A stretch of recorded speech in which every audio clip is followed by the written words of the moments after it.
Salom do'stlar, sizlar bilan Dilisa Omonov va bugungi videomizga xush kelibsiz. Ko'pchilik Dream Liga o'yinchilaridagi muammo Dream Liga live match yoki Koreya match o'ynayotganda telefonining qotishi.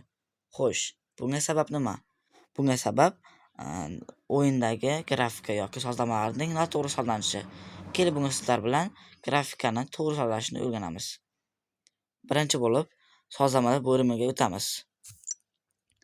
Va bu yerdan Power Save degan joyini off qilib olamiz.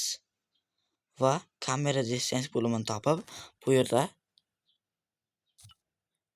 80 yoki 100 oralig'ida qilamiz.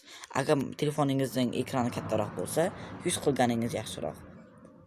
Ikkinchi qiladigan ishimiz Advanced bo'limiga o'tamiz.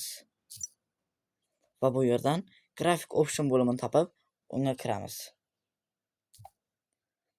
Bu yerda xuddi shu oyna ochiladi.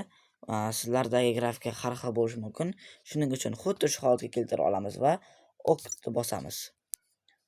Uchinchi qiladigan ishimiz Control bo'limini topamiz. Bu yerdan yana Game Controls tugmasini bosamiz.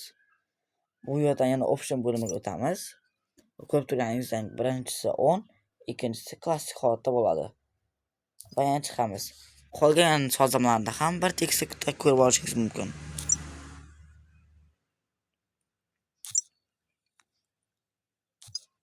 Do'stlar, men YouTube'da yangiman. Shuning uchun kanalimizga obuna bo'ling.